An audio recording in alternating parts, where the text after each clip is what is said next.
Hello everyone, എല്ലാവർക്കും pathways അക്കാദമിയുടെ daily news അനാലിസിലേക്ക് സ്വാഗതം.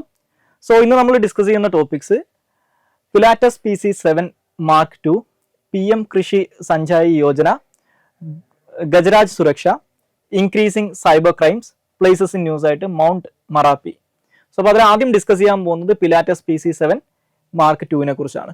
ഇന്ന് നമുക്ക് ആദ്യമായിട്ട് ഡിസ്കസ് ചെയ്യാനുള്ള topic Pilatus PC7 Mark II എന്ന് പറയുന്ന എയർക്രാഫ്റ്റിനെ കുറിച്ചാണ്. ഈ പിലാറ്റസ് PC7 Mark II എന്ന് പറയുന്നത് ബേസിക്കലി ഇതൊരു ഇന്ത്യൻ എയർഫോഴ്സ് ഒക്കെ യൂസ് ചെയ്യുന്ന ഒരു ട്രെയിനർ എയർക്രാഫ്റ്റ് ആണ്. ഒരു ട്രെയിനർ എയർക്രാഫ്റ്റ് എന്ന് പറഞ്ഞു കഴിഞ്ഞാൽ അതിന്റെ പർപ്പസ് നമുക്കറിയാം. ട്രെയിനർ എയർക്രാഫ്റ്റിന്റെ പർപ്പസ് എന്ന് പറയുന്നത് പുതിയ കേഡറ്റ്സിന് അല്ലെങ്കിൽ എയർഫോഴ്സിലൊക്കെ എടുത്തിട്ടുള്ള പുതിയ ആളുകൾക്ക് ഫ്ലൈറ്റ് ട്രെയിനിങ് കൊടുക്കുക എന്നുള്ളതാണ്. അപ്പോൾ അതുകൊണ്ട് തന്നെ ഈ ട്രെയിനർ എയർക്രാഫ്റ്റുകൾ കമ്പാരിറ്റീവ്ലി വളരെ സ്ലോ സ്പീഡിൽ സഞ്ചരിക്കുന്ന ഒന്നായിരിക്കും. അതുപോലെ തന്നെ അതിന്റെ സിസ്റ്റംസ് മറ്റുള്ള ബേസിക്കലി ഫൈറ്റർ എയർക്രാഫ്റ്റുകളായിട്ടോ അല്ലെങ്കിൽ മറ്റുള്ള തരത്തിലുള്ള മിലിറ്ററി എയർക്രാഫ്റ്റുകളൊക്കെ ആയിട്ട് കമ്പയർ ചെയ്യുന്ന സമയത്ത് കുറച്ചും കൂടി സിംപ്ലിഫൈഡ് ആയിരിക്കും. ഓക്കെ, അപ്പൊ ഇത്തരത്തിൽ ഇന്ത്യൻ എയർഫോഴ്സ് ഉപയോഗിക്കുന്ന പ്രധാനപ്പെട്ട ഒരു വിഭാഗത്തിൽ പെടുന്ന ട്രെയിനർ എയർക്രാഫ്റ്റുകളാണ് ഈ പിലാറ്റസ് PC7 Mark II എന്ന് പറയുന്നത്. ഇത് സ്വിറ്റ്സർലാൻഡ് ബേസ് ചെയ്ത് പ്രവർത്തിക്കുന്ന പിലാറ്റസ് എയർക്രാഫ്റ്റ് എന്ന് പറയുന്ന കമ്പനിയാണ് ഇത് മാനുഫാക്ചർ ചെയ്യുന്നത്. 1990കളിലാണ് ഈ എയർക്രാഫ്റ്റ് ഇൻട്രൊഡ്യൂസ് ചെയ്യപ്പെടുന്നത്. അപ്പോൾ ഈ ഒരു എയർക്രാഫ്റ്റ് എന്ന് പറയുന്നത് low wing turbo prop trainer aircraft ആണ്. അതുപോലെ തന്നെ സീറ്റിംഗ് ടാൻഡം സീറ്റിംഗ് ആണ്. ദാറ്റ് മീൻസ് ഈ ട്രെയിനർ എയർക്രാഫ്റ്റിനകത്ത് പഠിക്കുന്ന അല്ലെങ്കിൽ ഈ ട്രെയിനി ആയിട്ടുള്ള കേഡറ്റിന് ഫ്രണ്ട് സീറ്റിൽ ഇരിക്കാനും ഇൻസ്ട്രക്ടർക്ക് ബാക്ക് സീറ്റിൽ ഇരിക്കാനും പറ്റുന്ന രീതിയിലാണ് ഇതിന്റെ സീറ്റിംഗ് അറേഞ്ച്മെന്റ് വരുന്നത്. ഇന്ത്യൻ എയർഫോഴ്സിന്റെ അടുത്ത് ഇത്തരത്തിൽ 75ഓളം ഈ പിലാറ്റസ് PC Mark II വിഭാഗത്തിൽ പെടുന്ന എയർക്രാഫ്റ്റുകൾ ഉണ്ടെന്നാണ് പറയപ്പെടുന്നത്. ഓക്കെ, ഇനി അടുത്തതായിട്ട് ഡിസ്കസ് ചെയ്യാനുള്ള ടോപ്പിക് എന്ന് പറയുന്നത് PM കൃഷി സിഞ്ചായി യോജന എന്ന് പറയുന്ന കേന്ദ്ര പദ്ധതിയെ കുറിച്ചാണ്. ഇത് 2015 കേന്ദ്ര ഗവൺമെന്റ് പ്രഖ്യാപിച്ച അല്ലെങ്കിൽ കേന്ദ്ര ഗവൺമെന്റ് നടപ്പിലാക്കി തുടങ്ങിയ ഒരു പദ്ധതിയാണ്. ഈ പദ്ധതിയുടെ ലക്ഷ്യം എന്ന് പറയുന്നത് ഇന്ത്യയിലെ അഗ്രികൾച്ചറൽ സെക്ടറിലുള്ള വാട്ടർ ആക്സസിബിലിറ്റി വർദ്ധിപ്പിക്കുക, അതുപോലെ തന്നെ ഈ കൃത്യമായിട്ട് ജലലഭ്യത കിട്ടുന്ന രീതിയിലുള്ള കൾട്ടിവേറ്റഡ് ഏരിയാസ് ഇൻക്രീസ് ചെയ്യുക, അതുപോലെ തന്നെ വാട്ടർ യൂസ് എഫിഷ്യൻസിനെ എൻഹാൻസ് ചെയ്യുക അല്ലെങ്കിൽ അതിനെ ഇംപ്രൂവ് ചെയ്യുക, സസ്റ്റൈനബിൾ വാട്ടർ കൺസർവേഷൻ പ്രാക്ടീസസിന് വേണ്ടിയിട്ട് പ്രവർത്തിക്കുക അല്ലെങ്കിൽ അതിനെ അഡ്വക്കേറ്റ് ചെയ്യുക തുടങ്ങിയ കാര്യങ്ങളാണ് ഈ പദ്ധതിയുടെ ലക്ഷ്യങ്ങളായിട്ട് പറയുന്നത്.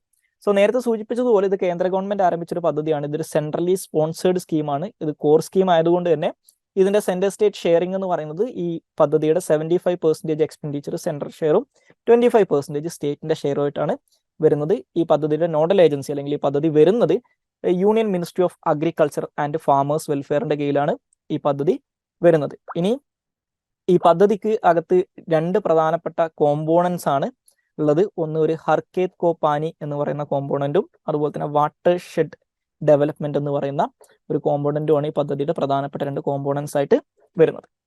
ഇനി അടുത്ത ടോപ്പിക് എന്ന് പറയുന്നത് ഗജരാജ് സുരക്ഷ എന്നുള്ളതാണ്. ഗജരാജ് സുരക്ഷ എന്ന് പറയുന്നത് ഈ പേര് സൂചിപ്പിക്കുന്നത് പോലെ തന്നെ ആനകളെ സംരക്ഷിക്കുന്നതിന് വേണ്ടിയിട്ട് അല്ലെങ്കിൽ ആനകളെ പ്രൊട്ടക്ട് ചെയ്യുന്നതിന് വേണ്ടിയിട്ടുള്ള ഒരു പുതിയ പദ്ധതിയാണ് അല്ലെങ്കിൽ ഒരു പുതിയൊരു നടപടിയാണെന്ന് വേണമെങ്കിൽ പറയാം. നമുക്കറിയാം പലപ്പോഴും നമ്മൾ ഈ ആനകളൊക്കെ ട്രെയിൻ ഇടിച്ചൊക്കെ മരണപ്പെടുന്ന വാർത്തകൾ ഇടയ്ക്കിടയ്ക്ക് കേൾക്കാറുണ്ട്. എസ്പെഷ്യലി ഈ എലഫന്റ് ക്രോസിംഗ് ഒക്കെ നടക്കുന്ന ഫോറസ്റ്റ് ഏരിയാസിലൂടെയുള്ള റെയിൽ ലൈൻസിൽ ഇപ്പോൾ ഒഡീഷ, കർണാടക പോലുള്ള സ്റ്റേറ്റുകൾ, എസ്പെഷ്യലി ഒഡീഷ, ബംഗാളൊക്കെ പോലുള്ള സ്റ്റേറ്റുകൾ, കർണാടക പോലുള്ള സ്റ്റേറ്റുകൾ നമുക്കിത് ഫ്രീക്വന്റ് ആയിട്ട് ഈ ന്യൂസുകൾ കേൾക്കാൻ പറ്റും. അപ്പൊ ഈ തരത്തിൽ ട്രെയിനുകൾ ഇടിച്ച് ആനകളെ ചെരിയുന്ന ഒരു അവസ്ഥ ഒഴിവാക്കാൻ അല്ലെങ്കിൽ ട്രെയിനുകൾ ഇടിച്ച് ആനകൾക്ക് അപകടം സംഭവിക്കാനോ മരണം സംഭവിക്കാനൊക്കെ ഉള്ള സാധ്യതകൾ കുറക്കുന്നതിന് വേണ്ടിയിട്ട് ഇത്തരത്തിൽ ആനകളെ ട്രെയിനുകളുമായിട്ട് കൂട്ടിയിടിച്ച് മരണപ്പെടുന്നതിൽ നിന്ന് പ്രൊട്ടക്ട് ചെയ്യുന്നതിന് വേണ്ടിയിട്ട് രക്ഷിക്കാൻ വേണ്ടിയിട്ട് ഇന്ത്യൻ റെയിൽവേസ് ആരംഭിച്ചിട്ടുള്ള പുതിയൊരു സിസ്റ്റമാണ് ഈ ഗജരാജ് സുരക്ഷ എന്ന് പറയുന്നത്. അപ്പൊ ഈ ഗജരാജ് സുരക്ഷക്കകത്ത് ബേസിക്കലി ചെയ്യുന്നത് എന്താണെന്ന് വെച്ച് കഴിഞ്ഞാൽ ഇത്തരത്തിൽ എലഫന്റ് പ്രോക്സിമിറ്റി ഉള്ള റെയിൽ ലൈൻസിന്റെ 2 ഇടങ്ങളിലായിട്ട് ഇവർ ഒപ്റ്റിക്കൽ ഫൈബർ കേബിൾസ് ഡിപ്ലോയ് ചെയ്യും. ആ ഒപ്റ്റിക്കൽ ഫൈബർ കേബിൾസ് എന്ന് പറയുന്നത് ബേസിക്കലി പ്രഷർ ആക്ടിവേറ്റഡ് ആയിട്ടുള്ള ഒരു ടൈപ്പ് ഓഫ് കേബിൾ ഡിവൈസസ് ആയിരിക്കും. അപ്പൊ അതുകൊണ്ട് തന്നെ എലഫൻസിന്റെ മൂവ്മെന്റ് ഈ റെയിൽ ലൈൻസിന്റെ അടുത്ത് ഉണ്ടായി കഴിഞ്ഞാൽ ഇത് ഐഡന്റിഫൈ ചെയ്യുകയും ഇതിന്റെ സിഗ്നൽസ് അല്ലെങ്കിൽ ഇതിന്റെ മെസ്സേജസ് ലോക്കോ പൈലറ്റിൽ എത്തുകയും ചെയ്യും. ഇപ്പോൾ ലോക്കോ പൈലറ്റിന് എന്ത് ചെയ്യാം, ഇതുമായിട്ട് ബന്ധപ്പെട്ടിട്ടുള്ള അപ്രോപ്രിയേറ്റ് ആയിട്ടുള്ള മെഷേഴ്സ് എടുത്തുകൊണ്ട് ഈ എലഫന്റ് ഫേറ്റാലിറ്റീസ് നടക്കാതെ അത് റെഡ്യൂസ് ചെയ്യാനുള്ള ഒരു കൂടുതൽ റെസ്പോൺസ് ടൈം കിട്ടും. ഇവർക്ക് കുറച്ചും കൂടി ബെറ്റർ ആയിട്ട് പ്രിപ്പയർ ചെയ്യാൻ പറ്റും. അപ്പോൾ സ്വാഭാവികമായിട്ടും എലിഫന്റ് ഫേറ്റാലിറ്റി ഇതിലൂടെ കുറക്കാൻ പറ്റും എന്ന് മനസ്സിലാക്കുക. അപ്പോൾ ഇത്തരത്തിൽ എലിഫന്റ് ഫേറ്റാലിറ്റി കുറക്കുന്നതിന് വേണ്ടിയിട്ട് ഇന്ത്യൻ റെയിൽവേസ് ആരംഭിച്ചിട്ടുള്ള ഒരു കാര്യമാണ് ഈ ഗജരാജ് സുരക്ഷ എന്ന് മനസ്സിലാക്കുക. അപ്പോൾ ഇതിനകത്ത് ബേസിക്കലി ഇതിന്റെ ബേസ് എന്ന് പറയുന്നത് ഒരു AI ബേസ്ഡ് ആയിട്ടുള്ള ആർട്ടിഫിഷ്യൽ ഇന്റലിജൻസ് ബേസ് ചെയ്തിട്ടുള്ള ഒരു ആൽഗരിതവും ഒരു network of sensitive optical fibre കേബിൾസും ആണെന്ന് മനസ്സിലാക്കുക. ഇനി നമുക്ക് അടുത്തതായിട്ട് ഡിസ്കസ് ചെയ്യാനുള്ള ടോപ്പിക് എന്ന് പറയുന്നത് ഇൻക്രീസിങ് സൈബർ ക്രൈംസ് എന്ന് പറയുന്നതാണ്. സോ നമുക്കറിയാം ഇന്ത്യ എന്ന് പറയുന്നത് ലോകത്തിലെ ഏറ്റവും കൂടുതൽ ആളുകൾ ഇന്റർനെറ്റ് യൂസ് ചെയ്യുന്ന രാജ്യങ്ങളിൽ ഒന്നാണ്. അപ്പോൾ അതുകൊണ്ട് തന്നെ ഇന്ത്യയിൽ ഓവർ ദി ഇയേഴ്സ് നടക്കുന്ന സൈബർ ക്രൈംസിന്റെ എണ്ണവും വലിയ രീതിയിൽ കൂടി വരുന്നുണ്ട്. ഈ സൈബർ ക്രൈംസിന് വൾണറബിൾ ആയിട്ടുള്ള ആളുകൾ, എസ്പെഷ്യലി വുമൺസ്, ചിൽഡ്രൻ, എൽഡർലി ആളുകൾ എന്നൊക്കെ പറയുന്നത് അവർ സൈബർ ക്രൈംസിന് വിക്ടിംസ് ആയിട്ട് മാറുന്നതും നമ്മൾ ദിനേന കേട്ടുകൊണ്ടിരിക്കുന്ന ഒരു കാര്യമാണ്. അപ്പോൾ ആ ഒരു കോണ്ടെക്സ്റ്റിൽ ഈ സൈബർ ക്രൈംസിനെ കുറിച്ചാണ്, അല്ലെങ്കിൽ ഇൻക്രീസിങ് സൈബർ ക്രൈംസിന്റെ കാരണങ്ങളെക്കുറിച്ചും അതിനെ തടയുന്നതിന് വേണ്ടിയിട്ട് ഗവൺമെന്റ് എടുത്തിട്ടുള്ള നടപടികളെ കുറിച്ചും ഇങ്ങനെയുള്ള കാര്യങ്ങളാണ് നമുക്ക് ഈ ടോപ്പിക്കിനകത്ത് ഡിസ്കസ് ചെയ്യാനുള്ളത്. അപ്പോൾ ഇപ്പോൾ ഇതിനെക്കുറിച്ച് ഡിസ്കസ് ചെയ്യാനുള്ള ഒരു കാരണം എന്ന് പറയുന്നത് നാഷണൽ ക്രൈം റെക്കോർഡ് ബ്യൂറോയുടെ കണക്കുകൾ അനുസരിച്ച് കഴിഞ്ഞ 5 വർഷത്തെ സൈബർ ക്രൈം റിലേറ്റ് ചെയ്തിട്ടുള്ള കണക്കുകൾ പരിശോധിച്ച് കഴിഞ്ഞാൽ കഴിഞ്ഞ 5 വർഷത്തിൽ ഇന്ത്യയിൽ സൈബർ ക്രൈം റിലേറ്റ് ചെയ്തിട്ടുള്ള ഇൻസിഡൻസ് അല്ലെങ്കിൽ സൈബർ ക്രൈംസ് എന്ന് പറയുന്നത് ഏകദേശം 141% ഉയർന്നിട്ടുണ്ട് എന്നാണ് പറയുന്നത്. അപ്പൊ നമുക്കറിയാം ഇത്തരത്തിലുള്ള സൈബർ ക്രൈംസ് വലിയ ഇതിൽ എക്സ്പോണൻഷ്യൽ ആയിട്ട് ഇത്തരത്തിലൊരു ഗ്രോത്ത് വരുന്ന സമയത്ത് സൈബർ ക്രൈംസ് സ്വാഭാവികമായിട്ടും നമ്മുടെ നാഷണൽ സെക്യൂരിറ്റി, രാജ്യത്തിന്റെ എക്കണോമിക് സ്റ്റെബിലിറ്റി, അതുപോലെ തന്നെ ഇൻഡിവിജ്വൽ പ്രൈവസി തുടങ്ങിയ കാര്യങ്ങളൊക്കെ നെഗറ്റീവ്ലി അല്ലെങ്കിൽ അഡ്വേഴ്സ്ലി എഫക്ട് ചെയ്യുന്ന ഒരു കാര്യമാണ്. സോ ഈ സൈബർ ക്രൈംസ് എന്തുകൊണ്ട് ഇത്തരത്തിൽ കൂടുന്നു എന്ന് ചോദിച്ചു കഴിഞ്ഞാൽ അതിനുള്ള പ്രധാനപ്പെട്ട കാരണങ്ങൾ എന്തൊക്കെയാണെന്ന് അന്വേഷിച്ചു കഴിഞ്ഞാൽ ഒന്നാമതായിട്ട് നമുക്ക് പറയാൻ പറ്റുന്നത് സൈബർ ക്രൈംസിന്റെ സ്വഭാവം കുറച്ചും കൂടി വളരെ പെട്ടെന്ന്, വളരെ ഷോർട്ട് പീരീഡ് ഓഫ് ടൈമിനകത്ത് വളരെ സഫിസ്റ്റിക്കേറ്റഡ് ആയിട്ട് മാറി എന്നുള്ളതാണ്. അതായത് നമ്മൾ നേരത്തെ നമുക്ക് മനസ്സിലാക്കാൻ പറ്റിയിരുന്ന തരത്തിലുള്ള സൈബർ ക്രൈംസിന്റെ ഒക്കെ സ്വഭാവം കുറച്ചും കൂടി അഡ്വാൻസ്ഡ് ആയിട്ട്, കുറച്ചും കൂടി സഫിസ്റ്റിക്കേറ്റഡ് ആയിട്ട് മാറി. ഈ സൈബർ ക്രൈംസിന്റെ ഫ്രീക്വൻസി, അതായത് ഈ ഇത്തരത്തിൽ അഡ്വാൻസ്ഡ് ആയിട്ടുള്ള രീതിയിലുള്ള സൈബർ ക്രൈംസ് കമ്മിറ്റ് ചെയ്യാനുള്ള ആളുകളുടെ എബിലിറ്റിയും കുറച്ചും കൂടി വലിയ രീതിയിൽ കൂടിയിട്ടുണ്ട്. ഓക്കെ, രണ്ടാമതായിട്ടുള്ളത് എക്സ്പാൻഡിങ് ഡിജിറ്റൽ ഫുട് പ്രിന്റ് ആണ്. അതായത് ആളുകളുടെ സൈബർ റിലേറ്റ് ചെയ്തിട്ടുള്ള അല്ലെങ്കിൽ സൈബർ ഇടങ്ങളിലുള്ള ആളുകളുടെ ഇൻഫർമേഷൻസ് അല്ലെങ്കിൽ ആളുകളുടെ ഇടപെടലുകൾ എന്ന് പറയുന്നത് ഓവർ ദി ഇയേഴ്സ് വലിയ രീതിയിൽ കൂടിയിട്ടുള്ളത് നമുക്ക് കാണാൻ സാധിക്കും. ഇപ്പൊ ഉദാഹരണത്തിന് റീസെന്റ് ആയിട്ട് ഡൽഹി എയിംസിൽ നടന്നിട്ടുള്ള സൈബർ അറ്റാക്ക്, അതുപോലെ തന്നെ കോവിൻ പോർട്ടൽ അല്ലെങ്കിൽ COVID-19 വാക്സിനേഷനുമായിട്ട് ബന്ധപ്പെട്ട് നടന്നിട്ടുണ്ടായിരുന്ന സൈബർ അറ്റാക്ക്, അതിൽ നിന്ന് ലക്ഷക്കണക്കിന് ആളുകളുടെ ആധാർ ഡീറ്റെയിൽസ് ഉൾപ്പെടെ ചോർന്നു പോയിട്ടുള്ള വാർത്തകളൊക്കെ നമ്മൾ കേട്ടിട്ടുള്ളതാണ്. സോ സ്വാഭാവികമായിട്ടും ആളുകൾ കൂടുതലായിട്ട് ഇന്റർനെറ്റും അതുമായിട്ട് അസോസിയേറ്റ് ചെയ്തിട്ടുള്ള മറ്റുള്ള ടെക്നോളജീസ് ഒക്കെ യൂസ് ചെയ്യുന്ന സമയത്ത് ആളുകളുടെ ഡിജിറ്റൽ ഫുട് പ്രിന്റും കൂടിക്കൊണ്ടിരിക്കുകയാണ്. സോ ഇപ്പോൾ സൈബർ ക്രൈമിന് വിധേയരാകാനുള്ള അല്ലെങ്കിൽ സൈബർ ക്രൈമിന്റെ വിക്ടിംസ് ആയിട്ട് മാറേണ്ട ആളുകളുടെ സാധ്യതകൾ കൂടുകയാണ്, അല്ലെങ്കിൽ ആളുകളുടെ വൾണറബിലിറ്റി കൂടുകയാണ്. അതേസമയം സൈബർ ക്രിമിനൽസിന് അവർക്ക് ടാർഗറ്റ് ചെയ്യാൻ പറ്റുന്ന ടാർഗറ്റ്സിന്റെ എണ്ണവും വളരെയധികം കൂടിക്കൊണ്ടിരിക്കുകയാണ്. സോ ഇതൊരു കാരണമായിട്ട് പറയാം. മറ്റൊന്ന് എക്കണോമിക് ഡിസ്പാരിറ്റിയാണ്. അപ്പോൾ ഈ എക്കണോമിക് ഡിസ്പാരിറ്റി എങ്ങനെയാണ് സൈബർ ക്രൈംസിന് കാരണമാവുന്നത് അല്ലെങ്കിൽ അതിന്റെ ഇൻക്രീസിന് കാരണമാവുന്നതെന്ന് വെച്ച് കഴിഞ്ഞാൽ നമുക്കറിയാം ഇന്ത്യ എന്ന് പറയുന്ന രാജ്യത്തിനകത്ത് ഒരു സൈഡിൽ നമ്മൾ ലോകത്തിലെ ഏറ്റവും വലിയ 5ാമത്തെ സാമ്പത്തിക ശക്തിയാണ് എന്ന് പറയുന്ന സമയത്തും ഇന്ത്യയിലെ വലിയൊരു ശതമാനം ജനങ്ങളും വളരെ പോവർട്ടി സ്ട്രിക്ൺ ആയിട്ടുള്ള അല്ലെങ്കിൽ എക്കണോമിക്കലി വളരെ മാർജിനലൈസ്ഡ് ആയിട്ടുള്ള വിഭാഗത്തിൽ പെടുന്ന ആൾക്കാരാണ്. അപ്പോൾ നമുക്കറിയാം ഈ സൈബർ ക്രൈംസിനകത്ത് നടക്കുന്ന ഒരു തരത്തിലുള്ള ക്രൈംസ് ആണ് ഫിഷിംഗ് എന്ന് പറയുന്നത്. ഓക്കെ, അതായത് നമുക്ക് മലീഷ്യസ് ആയിട്ടുള്ള കണ്ടന്റ് ഉള്ള ഇമെയിൽസോ അല്ലെങ്കിൽ മെസ്സേജസോ ഒക്കെ അയച്ച് നമ്മളൊരു ലിങ്കിലൊക്കെ ക്ലിക്ക് ചെയ്ത് കഴിഞ്ഞാൽ നമ്മുടെ ഡിവൈസിന്റെ ആക്സസ് ഈ പറയുന്ന അറ്റാക്കർക്ക് കിട്ടുന്ന രീതിയിലുള്ള ആക്രമണങ്ങളെയാണ് നമ്മൾ ഫിഷിംഗ് എന്ന് പറയാം.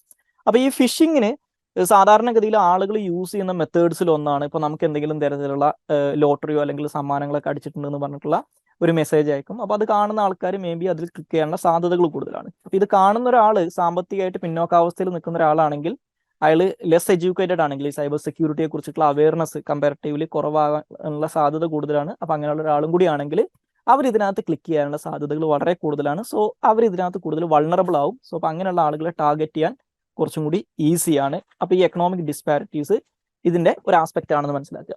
മറ്റൊന്ന് ലാക്ക് ഓഫ് അവയർനെസ് ആണ്. അതായത് ഈ സൈബർ ക്രൈം അല്ലെങ്കിൽ സൈബർ സെക്യൂരിറ്റി എന്നുള്ളത് പല ആളുകൾക്കും അതിന് വേണ്ട രീതിയിലുള്ള ഒരു പ്രാധാന്യം കൊടുക്കുന്നില്ല എന്ന് നമുക്ക്, അല്ലെങ്കിൽ ഒരു സീരിയസ് ആയിട്ട് ആൾക്ക് കാണുന്നില്ല എന്ന് വേണമെങ്കിൽ നമുക്ക് പറയാം. ഇപ്പോൾ സോഷ്യൽ മീഡിയയിലുള്ള ഇടപെടലുകളിലൊക്കെ നമുക്കത് കാണാൻ സാധിക്കും. എസ്പെഷ്യലി ഈ സൈബർ ക്രൈംസിന് ഏറ്റവും വൾണറബിൾ ആയിട്ടുള്ള എൽഡർലി ആയിട്ടുള്ള ആളുകൾ, വുമൺസ്, അതുപോലെ തന്നെ കുട്ടികൾ, ഇവരുടെയൊക്കെ ഭാഗത്തുനിന്ന് ഈ സൈബർ ക്രൈം റിലേറ്റ് ചെയ്തിട്ടുള്ള അവയർനെസ് അല്ലെങ്കിൽ ഇതിന്റെ ത്രെട്ടിനെ കുറിച്ചിട്ടുള്ള അവയർനെസ്, ഇതിന്റെ സെക്യൂരിറ്റിയെ കുറിച്ചിട്ടുള്ള അവയർനെസ് ഇതൊക്കെ വളരെ കുറവാണെന്ന് വേണമെങ്കിൽ പറയാം. അതുപോലെ തന്നെ ഇൻസഫിഷ്യന്റ് ആയിട്ടുള്ള ലീഗൽ ഡിറ്ററൻസ്. ഇപ്പോൾ നമ്മൾ നോക്കിക്കഴിഞ്ഞാൽ ഇന്ത്യയിൽ ഈ സൈബർ ക്രൈം റിലേറ്റ് ചെയ്തിട്ടുള്ള അല്ലെങ്കിൽ സൈബർ ക്രൈം ഇൻസിഡൻസ് വലിയ രീതിയിൽ കൂടുന്നത് കഴിഞ്ഞ 5 വർഷത്തിനകത്ത് വലിയ രീതിയിൽ കൂടിയിട്ടുണ്ടെന്ന് പറഞ്ഞു. പക്ഷെ നമ്മുടെ ഇന്ത്യയിൽ ഇപ്പോഴും ഈ സൈബർ സ്പേസിനെ ഗവേൺ ചെയ്യുന്നത് പഴയ നിയമങ്ങളാണ്. ഉദാഹരണത്തിന് 2000-ന്റെ ഒക്കെ തുടക്കത്തിൽ വന്നിട്ടുള്ള ഇൻഫർമേഷൻ ടെക്നോളജി ആക്ട് പോലുള്ള നിയമങ്ങളാണ്. സോ അപ്പോൾ ആ നിയമത്തിനകത്ത് കാലാനുസൃതമായിട്ടുള്ള മാറ്റം വരുത്തണം. ഈ സൈബർ സെക്യൂരിറ്റി ത്രെട്ടുകളെ നേരിടുന്നതിന് വേണ്ടിയുള്ള പുതിയ നിയമങ്ങൾ ആവശ്യമാണ്. അപ്പോൾ അതിന്റെ ഒരു കൃത്യമായിട്ടുള്ള ലെജിസ്ലേറ്റീവ് അല്ലെങ്കിൽ ലീഗൽ ഡിറ്ററൻസിന്റെ ഒരു ആബ്സെൻസ് നമുക്ക് ഇന്ത്യയിൽ കാണാൻ സാധിക്കും. അതായത് നമ്മളിവിടെ സൈബർ സെക്യൂരിറ്റി ത്രെട്ടുകൾ ഇവോൾവ് ചെയ്യുന്ന ആ സ്പീഡിൽ അല്ലെങ്കിൽ അതിനെ അക്കോമഡേറ്റ് ചെയ്യാൻ പറ്റുന്ന രീതിയിൽ അല്ലെങ്കിൽ അതിനെ ഡിറ്റർ ചെയ്യാൻ പറ്റുന്ന ആ ഒരു സ്പീഡിൽ ലോസ് ചേഞ്ച് ആകുന്നില്ല, അല്ലെങ്കിൽ പുതിയ തരത്തിലുള്ള നിയമങ്ങൾ വരുന്നില്ല എന്നുള്ളത് പ്രശ്നമുണ്ട്. ഈവൻ അതിനുള്ള ഏറ്റവും ബേസിക് എക്സാമ്പിളാണ് നമുക്കിപ്പോഴും ഒരു ഡാറ്റ പ്രൊട്ടക്ഷൻ ലോ ഇല്ല എന്നുള്ളത്. ഇനി മറ്റൊന്ന് ടെക്നോളജിക്കൽ ലാഗ് ആൻഡ് ഡിപ്പെൻഡൻസി ആണ്. ഈ ടെക്നോളജി സ്ഫിയറിൽ ഗവൺമെന്റിന്റെ ഭാഗത്തു നിന്നൊക്കെ വരുന്ന ഒരു പുതിയ ടെക്നോളജീസ് അഡോപ്റ്റ് ചെയ്യാനൊക്കെ വേണ്ടി വരുന്ന കാലതാമസത്തിന് എക്സാമ്പിൾ ആയിട്ട് പറയാം. ഇനി ഇത് എങ്ങനെയാണ് ഈ സൈബർ ക്രൈംസ് വൾണറബിൾ ആയിട്ടുള്ള ആളുകൾ, വൾണറബിൾ സെക്ഷൻസിനെ ബാധിക്കുന്നത് എന്നുകൂടി നമ്മൾ അറിഞ്ഞിരിക്കണം. അപ്പോൾ വൾണറബിൾ സെക്ഷൻസ് എന്ന് പറഞ്ഞാൽ പ്രധാനമായിട്ടും വുമൺ, ചിൽഡ്രൻ, അതുപോലെ തന്നെ ഓൾഡ് ഏജ് ആയിട്ടുള്ള ആൾക്കാർ, ഇവരാണ് ഈ സൈബർ ക്രൈംസിന്റെ കേസിൽ ഏറ്റവും വൾണറബിൾ ആയിട്ടുള്ള 3 വിഭാഗം എന്ന് പറയുന്നത്. ഇപ്പോൾ വുമൻസിന്റെ കേസിലാണെങ്കിൽ ഓൺലൈൻ ഹരാസ്മെന്റ്, അതുപോലെ തന്നെ ഓൺലൈൻ അബ്യൂസസ്, ഇപ്പോൾ ഓൺലൈനായിട്ട് നടക്കുന്ന സ്റ്റോക്കിങ്, ഇങ്ങനെയുള്ള കാര്യങ്ങളൊക്കെ ഡിസ്പ്രപ്പോർഷനേറ്റഡ് ആയിട്ട് സ്ത്രീകളെ ബാധിക്കുന്നതായിട്ട് നമുക്ക് കാണാൻ പറ്റും. അതുപോലെ തന്നെ പ്രൈവസി വയലേഷൻസ്, സ്ത്രീകളുടെ പേഴ്സണൽ ഇൻഫർമേഷൻസ് ഷെയർ ചെയ്യുക, അതുപോലെ തന്നെ ഐഡന്റിറ്റി തെഫ്റ്റ്, അതുപോലെ തന്നെ ഈ ഇന്റിമേറ്റ് ആയിട്ടുള്ള കണ്ടന്റ്സ് ഒക്കെ നോൺ കൺസെൻഷ്യൽ ആയിട്ടുള്ള രീതിയിൽ, അതായത് അവരുടെ പെർമിഷൻ ഇല്ലാതെ ഷെയർ ചെയ്യുക. അപ്പൊ ഇത്തരത്തിലുള്ള കാര്യങ്ങളൊക്കെ സ്ത്രീകളെ ഡിസ്പ്രപ്പോർഷനേറ്റ് ആയിട്ട് ബാധിക്കുന്നത് നമുക്ക് കാണാൻ സാധിക്കും. ഇനി കുട്ടികളുടെ കേസിലാണെങ്കിൽ പറയുന്ന പ്രധാനപ്പെട്ട ഒരു പ്രശ്നമാണ് ഓൺലൈൻ ബുള്ളിങ് എന്ന് പറയുന്നത്. അത് അവരുടെ മെന്റൽ ഹെൽത്തിനെയും അവരുടെ മെന്റൽ വെൽബീയിങ്ങിനൊക്കെ അഡ്വേഴ്സ്ലി എഫക്ട് ചെയ്യുന്ന ഒരു കാര്യമാണ്. ഇൻഅപ്രോപ്രിയേറ്റ് ആയിട്ടുള്ള കണ്ടന്റിലേക്ക് ഉള്ള എക്സ്പോഷർ. നമുക്കറിയാം സൈബർ സ്പേസ് എന്ന് പറയുന്നത് വളരെ വൈഡ് ആയിട്ടുള്ള ഒരു ലോകമാണ്.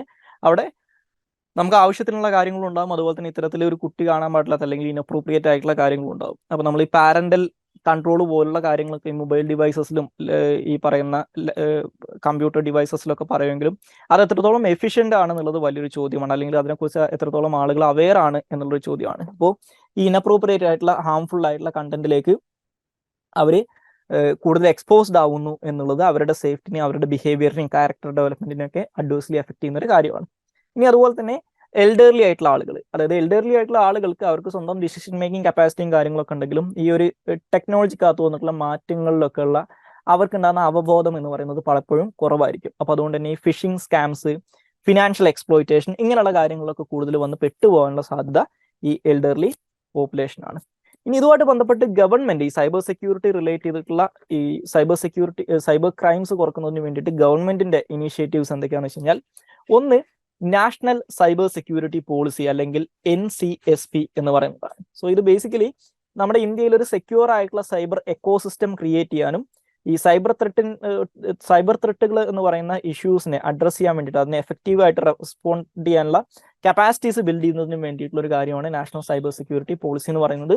അതുപോലെ തന്നെ നാഷണൽ സൈബർ കോർഡിനേഷൻ സെന്റർ, ഈ നാഷണൽ സൈബർ കോർഡിനേഷൻ സെന്റർ അല്ലെങ്കിൽ NCCC എന്ന് പറയുന്നത് ഒരു നോഡൽ ഏജൻസി പോലെ ഈ സൈബർ സെക്യൂരിറ്റി എഫേർട്സിനെ, വേരിയസ് സെക്ടേഴ്സിലുള്ള സൈബർ സെക്യൂരിറ്റി എഫേർട്സിനെ കോർഡിനേറ്റ് ചെയ്യുന്ന ഒരു നോഡൽ ഏജൻസി പോലെയാണ് വർക്ക് ചെയ്യുന്നത്. അതുപോലെ തന്നെ ഇത് ആളുകൾക്ക് ഒരു റിയൽ ടൈം സിറ്റുവേഷണൽ അവയർനെസ്സും അതുപോലെ തന്നെ കുറച്ചും കൂടി പ്രൊആക്റ്റീവായിട്ട് ഈ സൈബർ ത്രെട്ടുകളോട് റെസ്പോണ്ട് ചെയ്യാനുള്ള കേപ്പബിലിറ്റി ഒക്കെ ആൾക്കാർക്ക് കൊടുക്കുന്ന ഒരു കാര്യമാണ്.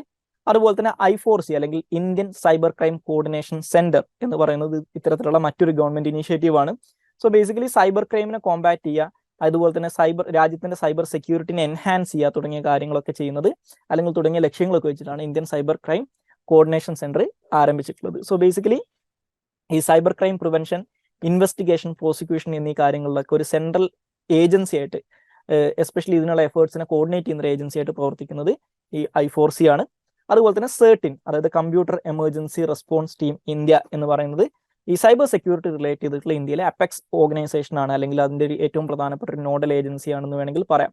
ഇപ്പോൾ സൈബർ സെക്യൂരിറ്റി ഇവന്റ്സിനെ തടയുക, സൈബർ സെക്യൂരിറ്റി ഇവന്റ്സ് നടന്നിട്ടുണ്ടെങ്കിൽ അതിനെക്കുറിച്ച് എൻക്വയറി നടത്തുക, അതിനെക്കുറിച്ച് ആളുകൾക്ക് അവയർനെസ് കൊടുക്കുക, ഇന്ത്യയുടെ സൈബർ സ്പേസ് പ്രൊട്ടക്ട് ചെയ്യുക, ഈ വക കാര്യങ്ങളൊക്കെയാണ് CERT-INന്റെ ലക്ഷ്യങ്ങളായിട്ട് അല്ലെങ്കിൽ അവരുടെ ഒബ്ജക്റ്റീവ്സ് ആയിട്ട് പറയുന്നത്. ഇനി അതുപോലെ തന്നെ ഗവൺമെന്റ് നടക്കുന്ന സൈബർ സ്വച്ഛതാ കേന്ദ്ര പോലുള്ള പബ്ലിക് അവയർനെസ് ക്യാമ്പയിൻസ്, അതായത് ആളുകൾക്കിടയിൽ ഇതിനെക്കുറിച്ച് അവബോധം ഉണ്ടാക്കുന്നതിന് വേണ്ടിയിട്ട്, ഓൺലൈൻ സേഫ്റ്റിയെ കുറിച്ചൊക്കെയുള്ള അവബോധം ഉണ്ടാക്കുന്നതിന് വേണ്ടിയിട്ടുള്ള ക്യാമ്പയിൻസ്. ഇപ്പോൾ അതിനകത്ത് ഈ സൈബർ സ്വച്ഛതാ കേന്ദ്ര എന്നൊക്കെ പറയുന്നത് ഏകദേശം മില്യൺസ് ഓഫ് ആളുകൾ ഓൺലൈൻ സേഫ്റ്റിയെ കുറിച്ച് വർക്ക്ഷോപ്പുകളിലൂടെയും റിസോഴ്സസിലൂടെയും സൈബർ സെക്യൂരിറ്റി അവയർനെസ് കൾച്ചർ വളർത്തുന്നതിലൂടെയൊക്കെ ആളുകളെ ഇത്തരത്തിൽ സൈബർ സെക്യൂരിറ്റി അവയർനെസ് കൊടുക്കുന്നതിന് വേണ്ടിയിട്ട് തുടങ്ങിയിട്ടുള്ള ഒരു പദ്ധതിയാണ്. അപ്പോൾ ഇതൊക്കെയാണ് നമുക്ക് ഗവൺമെന്റ് ഇനീഷ്യേറ്റീവ്സ് ആയിട്ട് പറയാൻ സാധിക്കുക.